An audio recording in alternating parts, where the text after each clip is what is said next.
Good evening again. This is the Dangerous News Network, and I'm Daniel McFarland, coming at you live. And I'm going to talk about the Detroit Pistons. Now, everybody is excited about the new season. Well, this season won't be worse than last season. Coming in last season, what did we have last season? It was a bunch of garbage, but it wasn't all hopeless. We had an unproven point guard in Brandon Knight. We had no shooting guard. Tayshaun Prince was well past his prime. Greg Monroe was the only proven starter we had in the Pistons starting five. And Andre Drummond was a project.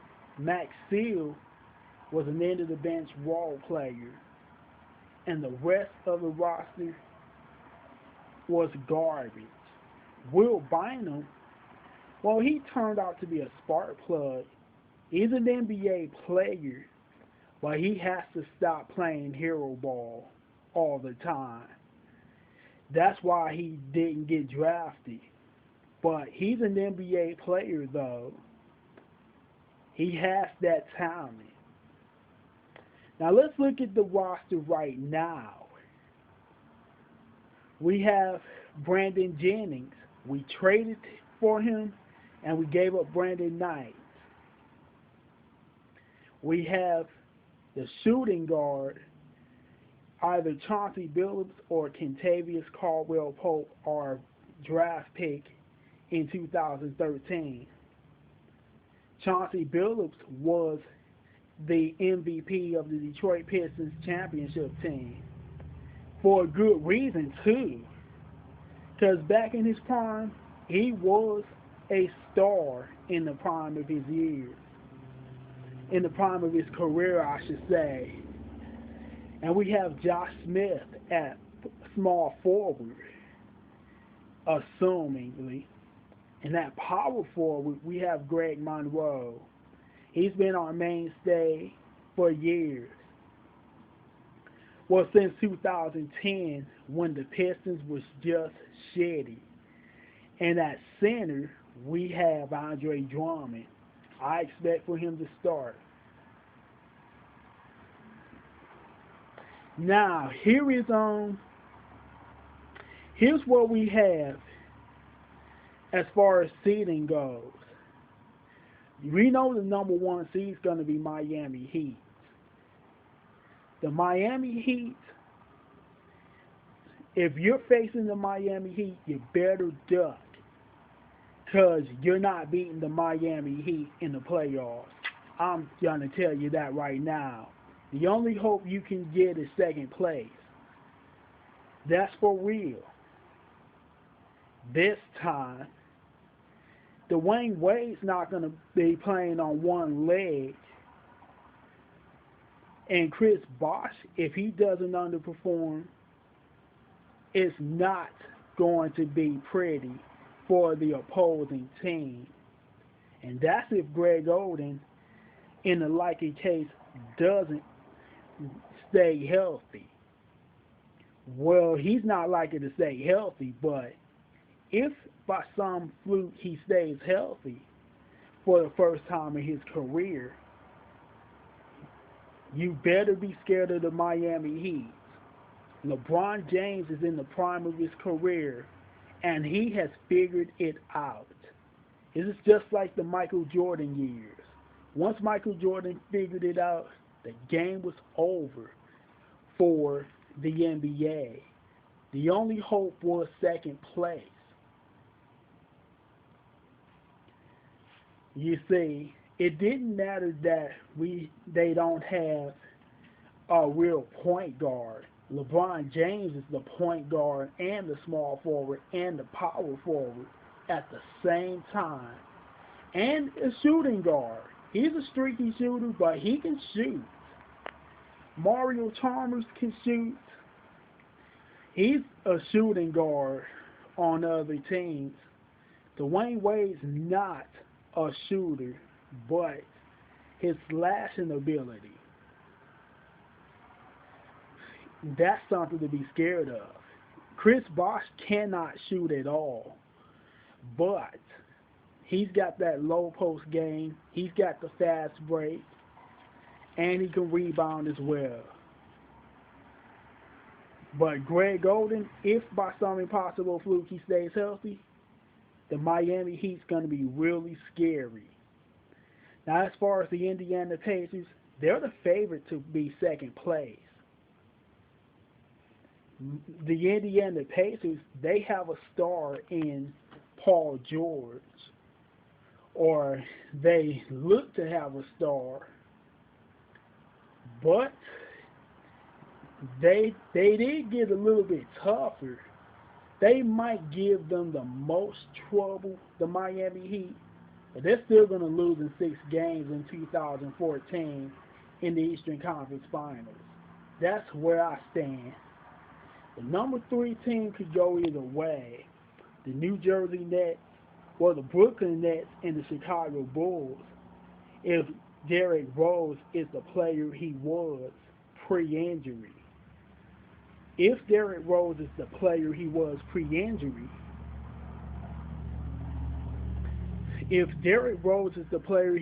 pre-injury, the Chicago Bulls, they might be the number 3 seed, but the Brooklyn Nets really got better.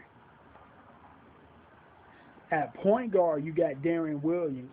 No, he hasn't been the best point guard in the last few years, but don't undersell Darren Williams. Do not undersell Darren Williams. And Joe Johnson is better than most, even though he's an expensive role player. Paul Pierce is underrated. Andre Karolinko will be starting on most teams still. Andre Bloch could start for most teams. He's shown that. But Kevin Garnett, he's still better than Greg Monroe. He's still better than Greg Monroe, even at the advanced age of 40. That is scary. He can still put up numbers on a good team, even at the age of 40. That's how scary it is. Brook Lopez may not be better than Andre Drummond in the long term, but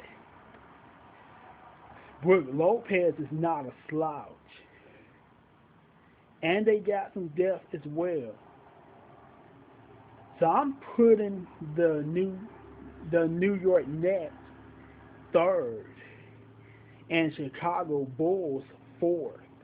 Now the 5th through 8th, now that's a lot more slutty than the 1 through 4. It could go either way. The Pistons could finish as high as the number 5 seed if everything goes right.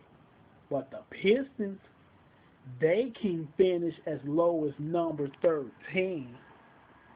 Their floor is really that low. But the likely case scenario is the Pistons barely make the playoffs, if they make the playoffs at all. They'll be fighting Washington for the last spot, most likely. The number 5 seed is going to be the New York Knicks. Don't undersell Carmelo Anthony, even though he's not the superstar he's being valued as. Raymond Felton, he's not a slouch at point guard. He's not a star, but he's not a slouch. And Iman Shumpert, that guy is a 3-and-D type of guy. And Carmelo is a scorer. And you need a scorer to get far in the playoffs.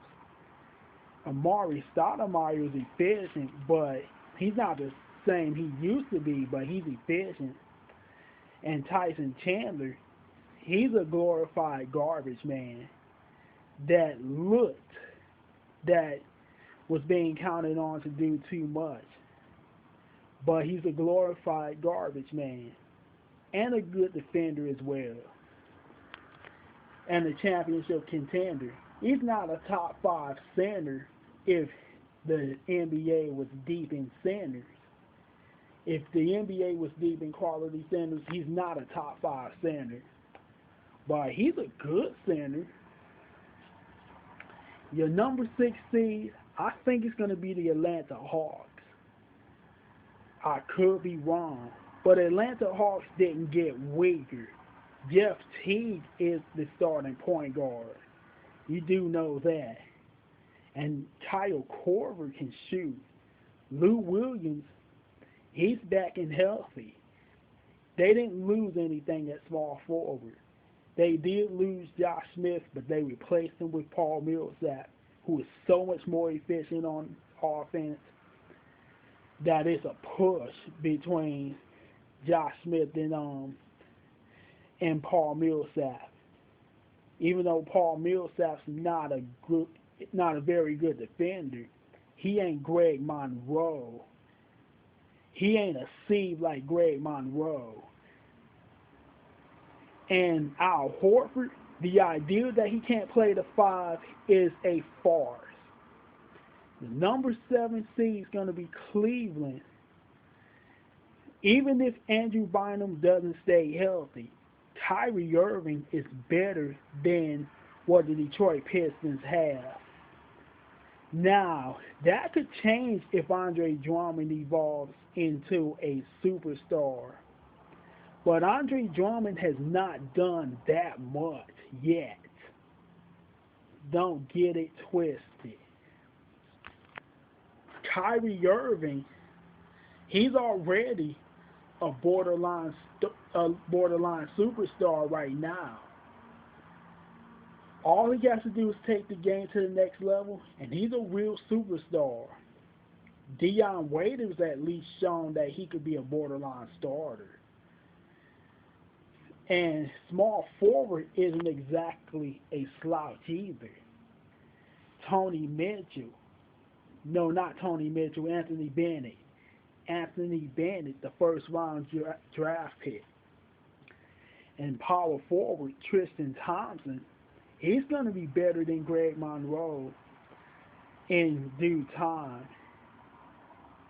And even though Andrew Bynum can't be counted on to stay healthy, they have Anderson Varejao. He's not a slouch. So that's Cleveland Cavaliers, and they have assets to really become contenders in due time. And number 8 seed, it's going to be between Washington and Detroit. Now, the case for Washington is they have John Wall. John Wall has not shown that he can shoot a 3-point shot. That's the drawback. I don't think Bradley Beal's overrated at all. I think he's as good as advertised. He went from a promising rookie to a true starting shooting guard in just 6 months. Kentavious Caldwell-Pope can't say that yet. In small forward, now I can give you that small forward. That's going to be a weakness. The Detroit Pistons got the Washington Wizards on that. As inefficient as Josh Smith really is, Washington Wizards are so much worse. But I wouldn't undersell Emeka Okafor and Nene Hilario. Well, Nene, I should say, they don't have any depth though. But the number 8 team, here's what the Pistons have. Brandon Jennings, he could also stop chucking. That's also possible. Kentavious Caldwell-Pope, shots fall. Kentavious Caldwell-Pope turns out to be an instant success as a 3-and-D guy. Josh Smith buys into the system and stops chucking the three, the long twos. Unlikely scenario. Greg Monroe finally shows he can be a numbers on a good team instead of a glorified backup center.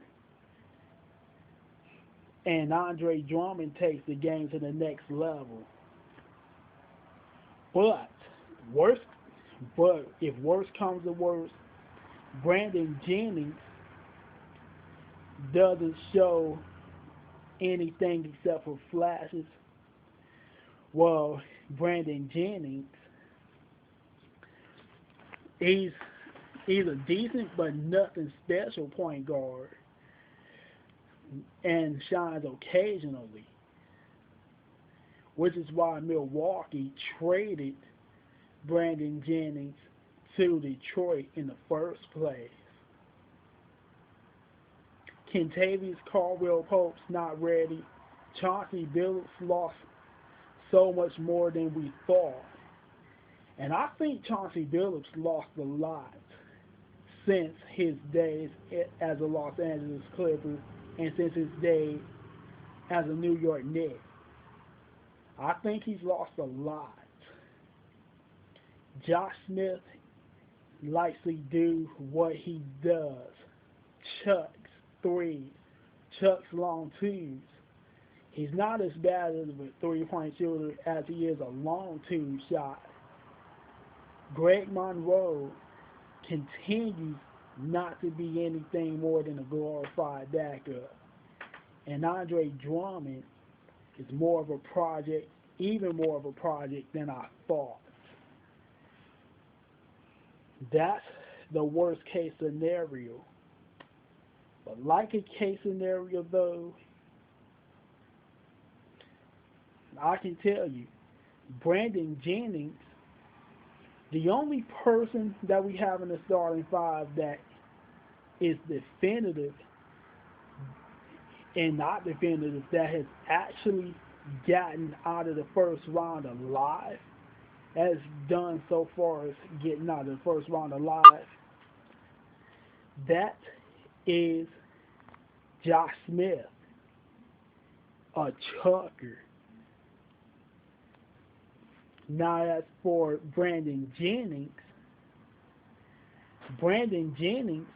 he has not led a team out of the first round yet.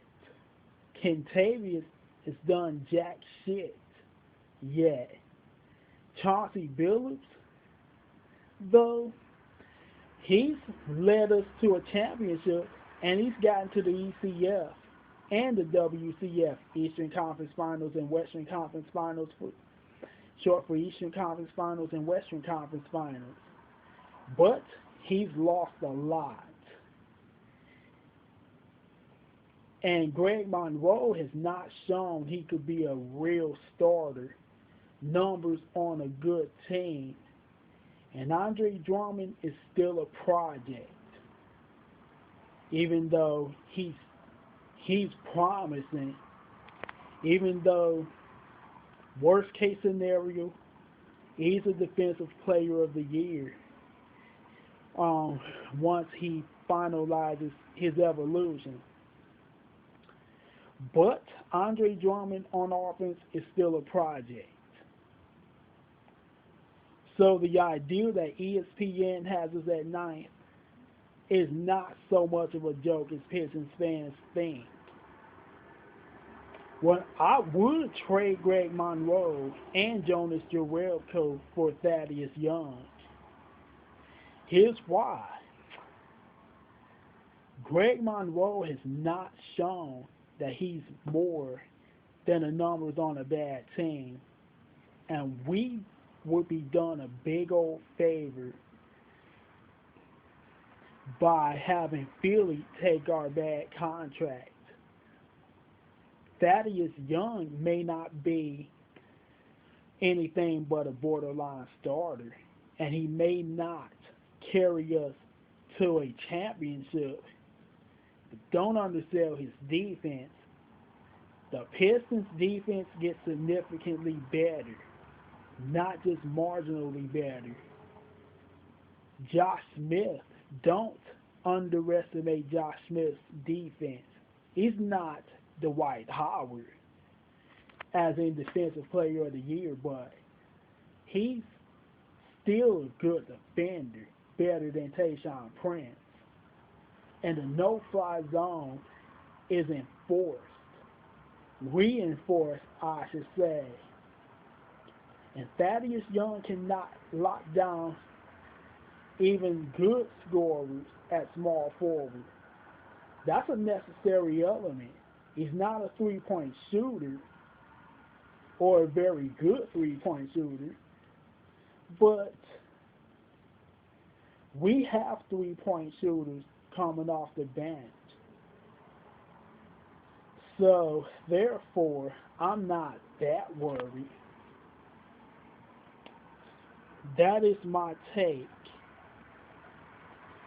The three worst teams in the NBA right now, Philadelphia is definitely the worst. Phoenix, they're definitely contending for the worst. It's going to be Sacramento that's going to be the third worst. Okay, this is the Dangerous News Network. I'm Daniel McFarland. See you later.